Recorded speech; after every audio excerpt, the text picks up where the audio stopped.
rejects Hamas' proposed ceasefire terms.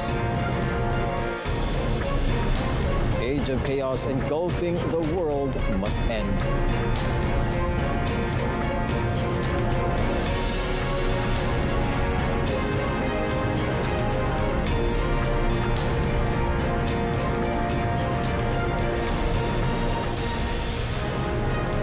Good afternoon and salam Malaysia Madani. This is World Today and I'm Otto Othman. Israeli Prime Minister Benjamin Netanyahu has dismissed Hamas' demand for a ceasefire and ordered troops to prepare to move into the city of Rafah in Gaza's far south, where more than 1 million Palestinians have sought refuge.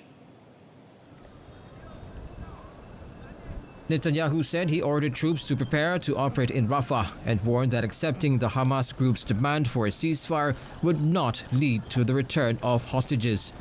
In Beirut, a senior Hamas official, meanwhile, said Netanyahu's insistence on continuing the aggression totally confirms that his goal is genocide against the Palestinian people.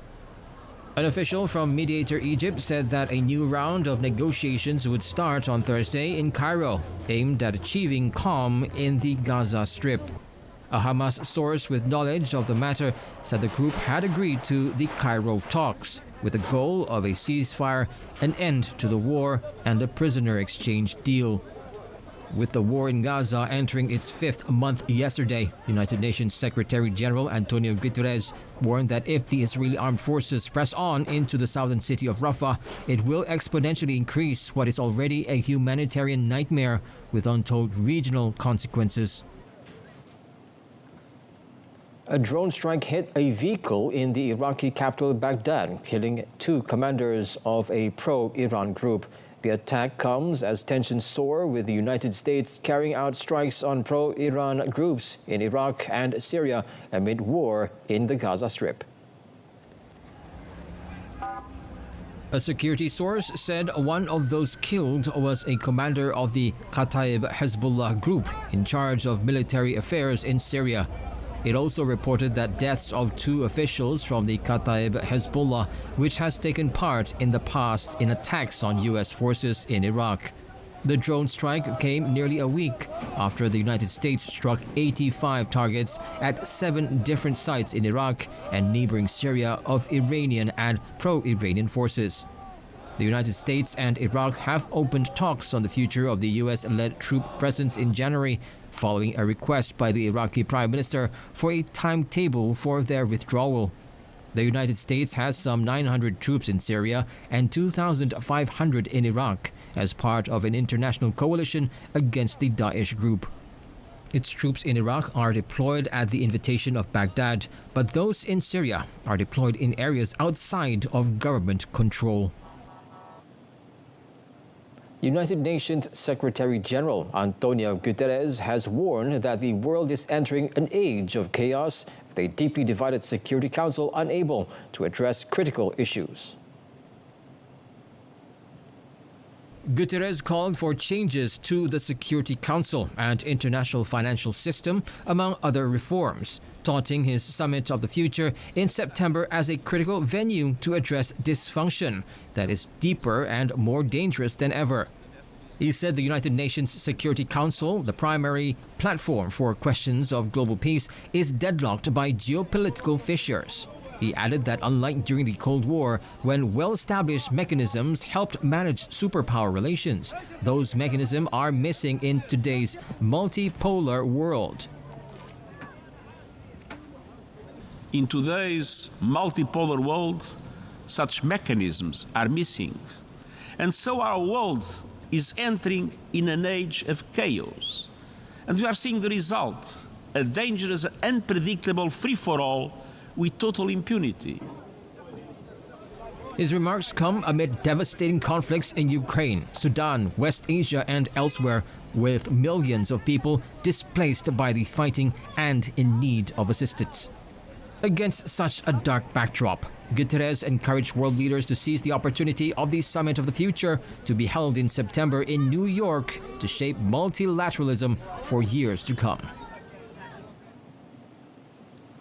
North Korea's Supreme People's Assembly has voted to scrap all agreements signed with South Korea on promoting economic cooperation as the two Koreas' relations continue to deteriorate sharply.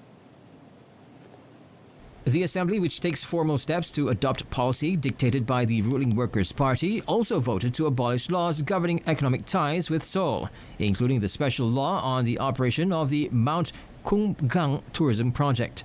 The tours to the scenic mountain just north of the eastern border were a symbol of an economic cooperation that began during a period of engagement between the two Koreas in early 2000s, drawing nearly 2 million South Korean visitors. The project was suspended in 2008 after a South Korean tourist who strayed into a restricted zone was shot and killed by North Korean guards. North Korea has said it now considers the South as an enemy at war and last year scrapped a military pact signed in 2018 aimed at de-escalating tension near the military border drawn up under a truce ending the 1950-53 Korean War. Ukraine has urged the West to speed up and increase deliveries of artillery shells after a new Russian missile attack on Kyiv and other regions killed at least 4 people and wounded more than 40. Securing the shells has been a priority for Kyiv, which is burning through its reserves as Russia throws more manpower and resources at the front lines almost 2 years into its invasion. Ukraine's Commander-in-Chief Valery Zaluzhny said Russia used drones, cruise, ballistic and anti-aircraft missiles in the barrage. He said Russia fired 20 drones and 44 missiles in the morning attack, with Ukraine shooting down 15 drones and 29 missiles. A strike on an 18-story residential building in Kyiv's southern Golosivsky district blew out windows across several floors and sent dark smoke cascading into the sky from the destroyed facade. The attack also stripped roofs off 20 houses and damaged gas and water pipes in the port city of southern Mykolaiv region. The strikes came as the EU's top diplomat, Josep Borrell, visited Kyiv and had to descend into a bomb shelter during the attack. Meeting with Borrell, Ukrainian Foreign Minister Dmytro Kuleba mounted pressure for more military aid. Ukraine has been worrying that its Western allies have grown tired of the war. Republicans in the U.S. Senate defeated a bipartisan effort to bolster border security that had taken months to negotiate, but said they could still approve aid for Ukraine and Israel that had been tied up in the deal. The yeas are 49, the nays are 50. By a vote of 49-50, largely along party lines, the Senate failed to approve a $118 billion bipartisan package that would tighten immigration laws, help Ukraine fight a Russian invasion, and bolster Israel in its war with Hamas. The measure needed 60 votes to advance in the chamber, which Democrats control by a 51-49 margin. For months, Republicans have insisted that any additional aid to the two U.S. allies must also address the high numbers of migrants arriving at the U.S.-Mexico border, a top voter concern. But many Republicans promptly rejected the package when it was released on Sunday, even though it contained many of their priorities. Only 4 of the Senate's 49 Republicans voted for the bill. Still, the defeat of the bill left open the possibility that Congress could yet provide much-needed aid to U.S. allies. Democratic Majority Leader Chuck Schumer teed up a second vote on an aid package for Ukraine and Israel without any of the border security measures. There appears to be.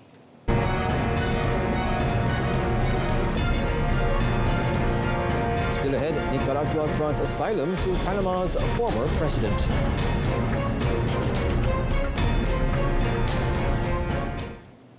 Azerbaijani President Ilham Aliyev secured a 5th consecutive term in elections, an expected outcome after his country's historic victory over Armenian separatists last year. Tallies showed that Aliyev won the election with 92% of the vote after nearly all electoral precincts declared results in a ballot held during a crackdown on independent media and in the absence of any real opposition. According to the Election Commission, the turnout was 67.7%. Aliyev was heralded at home in September after his troops recaptured the breakaway Nagorno-Karabakh region from Armenian separatists who had controlled it for decades. But the oil-rich nation's main opposition parties boycotted the vote, which one opposition leader, Ali Karimli of the Popular Front Party, called an imitation of democracy. The 6 other candidates who were running are little known and have praised Aliyev as a great statesman and commander-in-chief since he announced the election in December, a year ahead of schedule. For the first time in Azerbaijan's post-Soviet history, 26 polling stations were opened in Karabakh. The enclave has been largely deserted after its entire ethnic Armenian population, more than 100,000 people, fled to Armenia after Baku's takeover. Nicaragua granted asylum to Panama's former president, Ricardo Martinelli, days after he lost a final appeal against an almost 11-year jail term for money laundering. Nicaragua's foreign ministry said in a message to Panama that Martinelli sought asylum at the Nicaraguan embassy as he considered himself prosecuted for political reasons. The Nicaraguan government accepted Martinelli's request and urged the Panamanian authorities to ensure the prompt departure of Martinelli to Nicaragua on humanitarian grounds. Martinelli, who was president from 2009 to 2014, was found guilty last year of using stolen public money to buy a stake in a publishing house. Apart from the jail sentence, he also received a $19 million fine. Panama's Supreme Court rejected Martinelli's final appeal against the prison sentence, which marks another blow to his hopes of re-election in May. The 71-year-old has been investigated for multiple corruption scandals since leaving office. In 2021, Martinelli was acquitted on charges of espionage and embezzlement of public funds. He faces a separate trial scheduled for after the 5th May elections over alleged bribery payments during his presidency for the Brazilian construction giant Odebrecht for public works projects in Panama.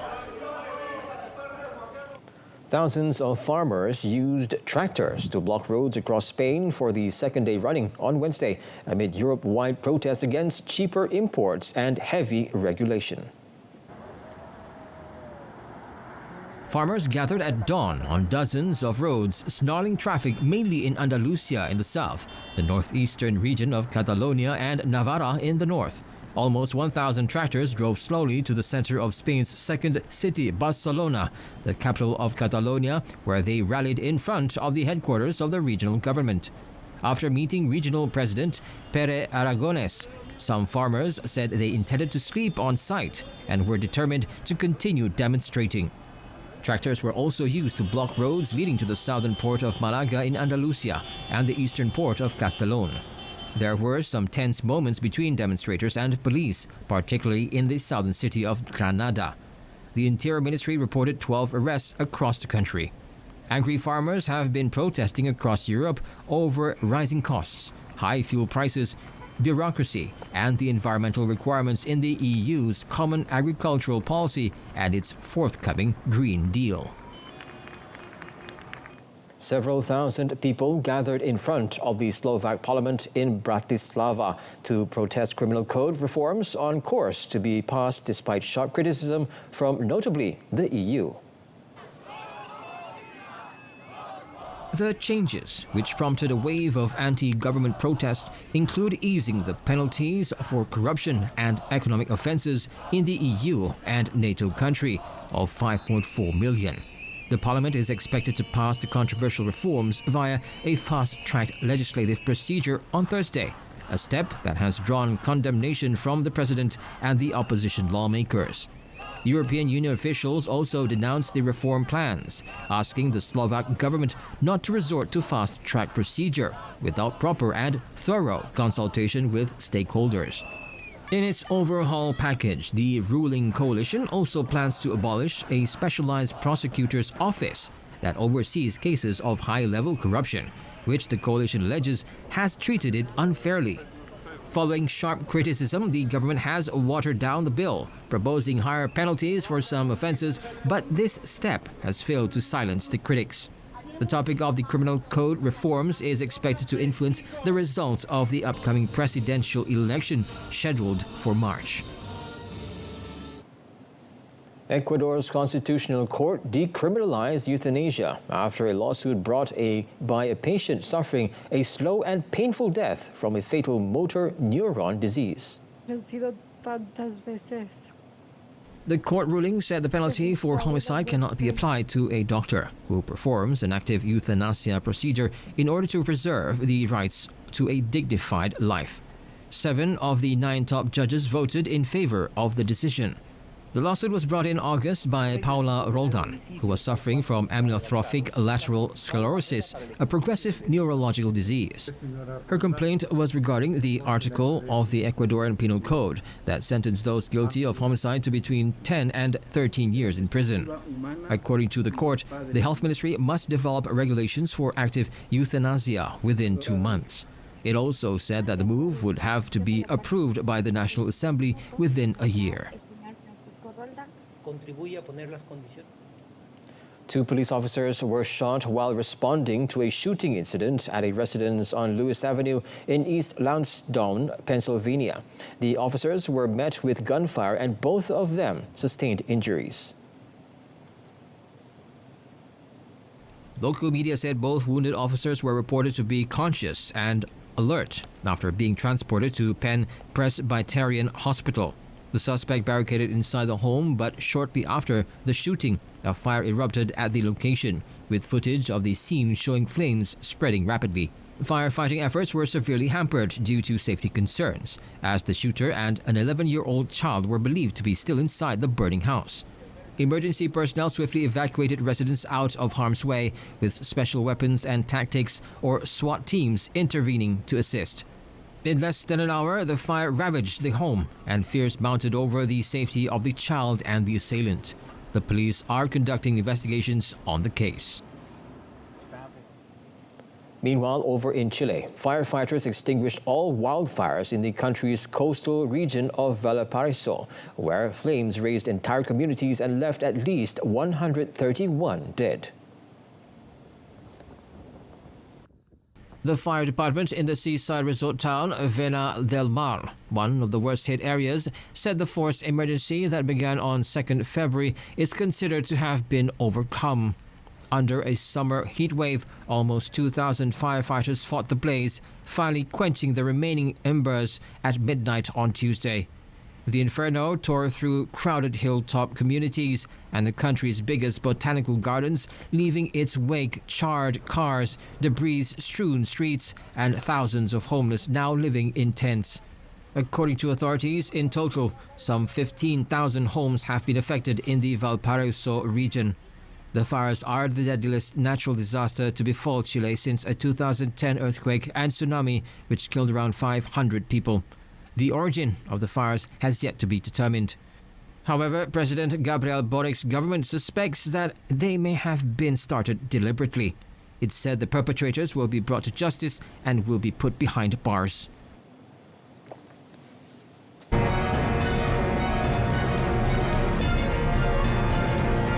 Next up in sports, Qatar beat Iran in thriller to return to Asian Cup final.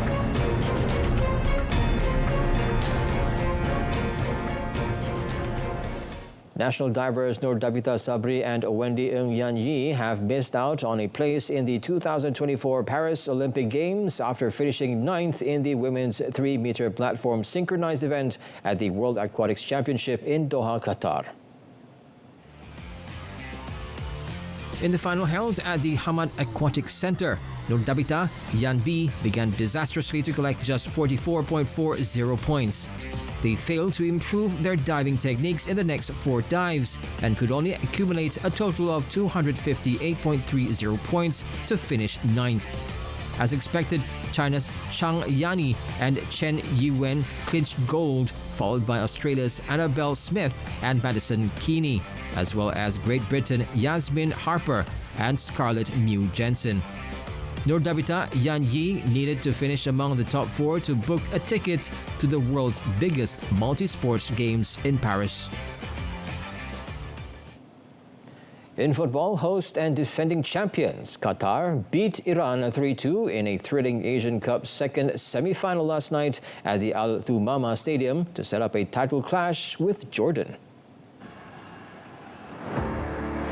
Iran opened the scoring when Sandar Azmon scored with an overhead kick in the 4th minute. But Qatar equalized when Jassim Gaber's shot from range took a deflection and looped over goalkeeper Alireza Beravant into the net. The hosts had the upper hand when Akram Afif danced into the box and scored the scorcher just before half-time. But Iran levelled when they won a penalty for handball with Alireza Jahanbakhsh putting away the spot kick to make it 2-2. But with time running out, Al-Muazzali, the 2019 edition's top scorer, sneaked into the box and buried a low shot into the extreme corner to give Qatar the lead in the 82nd minute. Qatar will look to win their second title when they play first-time finalists Jordan on Saturday.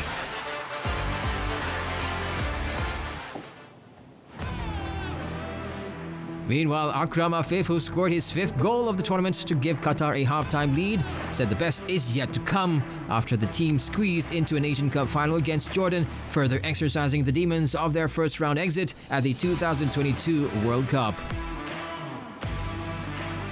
الفوز ما كان بالسهل يعني، واحنا جدا فخورين بنفسنا وفخورين بعد بجماهيرنا، ونبارك لهم مرة ثانية وثالثة ويستاهلون الفوز.